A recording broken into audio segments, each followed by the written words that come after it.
Salut, c'est Claire, coach en discipline créative. Aujourd'hui, je te fais une vidéo pour arrêter les grosses conneries sur la procrastination. Si tu procrastines, c'est-à-dire si tu remets au lendemain, si c'est lourd pour toi de passer à l'action, si tu as la sensation que le projet il est plus grand que toi et que du coup tu peux pas faire un pas vers le sommet et du coup vaut mieux rester assis et attendre que ça passe. Ce qui clairement ne t'amène pas en haut du sommet, mais au moins ça te permet de ne pas te confronter à cette fameuse montagne, pour de vrai. Alors si t'es dans ce cas-là et que ça t'arrive, s'il te plaît, ne remets pas ça sur le dos de l'exigence que tu as. C'est-à-dire qu'il y a un mouvement, une manifestation en mode mouvement politique de je procrastine à cause de l'exigence que j'ai, c'est-à-dire que je ne peux pas faire une tâche petite, je suis trop exigeant ou exigeante pour pouvoir faire un seul pas aujourd'hui. Du coup, je préfère ne rien faire. Du coup, cette exigence, ça me permet de me trouver un prétexte pour ne pas avancer. Mais non en fait, hein. Non, c'est pas ton exigence qui fait que tu procrastines, hein.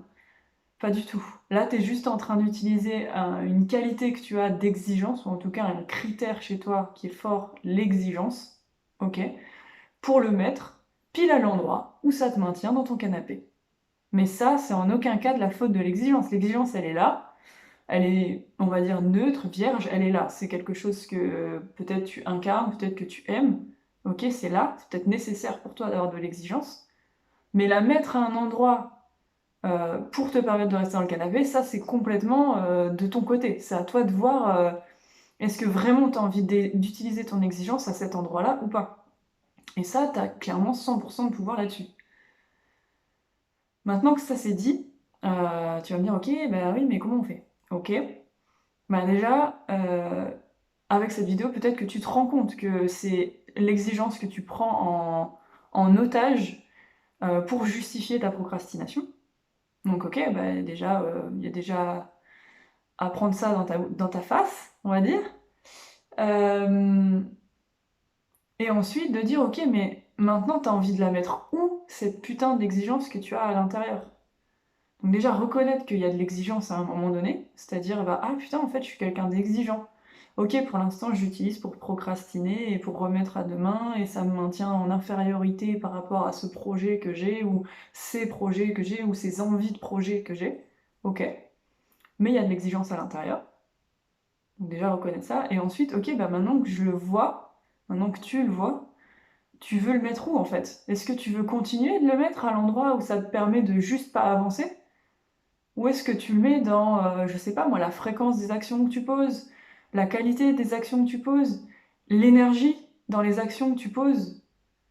Ça, clairement, moi, c'est un de mes focus, tu vois, là, je suis en train de te faire une vidéo, je suis extrêmement exigeante sur ma présence à toi et l'énergie que je t'envoie avec cette vidéo. Donc c'est une façon de mettre de l'exigence ailleurs que pour me maintenir dans l'immobilisme de ne pas faire des vidéos, donc dans la procrastination. Euh, Évidemment, si tu la changes d'endroit et que ça fait 5 ans, 10 ans qu'elle est à un endroit qui te maintient dans l'immobilisme, peut-être que tu sauras pas exactement où la mettre, cette exigence. Peut-être que des fois, ce sera pas juste. Tu vas mettre une exigence qui dépend pas que de toi, ou tu vas mettre une exigence trop forte et tu vas devenir chiant ou chiante. Bah ok, mais si tu prends pas ce risque-là, tu restes juste dans cet endroit de sécurité où l'exigence te maintient dans la procrastination. C'est ok, t'as le droit, mais moi si je te fais cette vidéo, c'est pour t'ouvrir à autre chose et peut-être te permettre de, ce que je t'ai mis dans le résumé, de te lever et de marcher en fait. Commencer à marcher.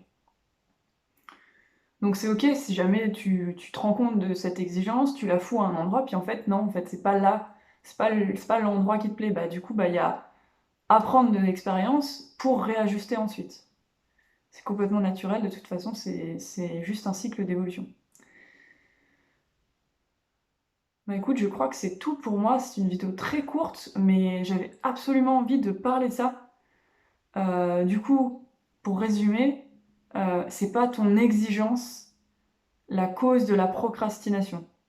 C'est l'endroit où tu choisis délibérément de mettre ton exigence qui cause la procrastination. Donc c'est pas l'exigence en elle-même. Donc s'il te plaît, ne vampirise pas l'exigence que tu as à l'intérieur. Au contraire, réapproprie-toi cette exigence et fous-la des endroits où c'est vraiment à ton service, ça a du goût et ça te porte au quotidien. Voilà.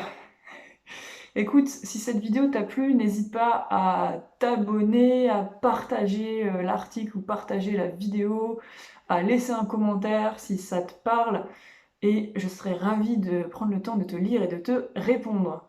Je te souhaite une très bonne journée et à bientôt. Salut!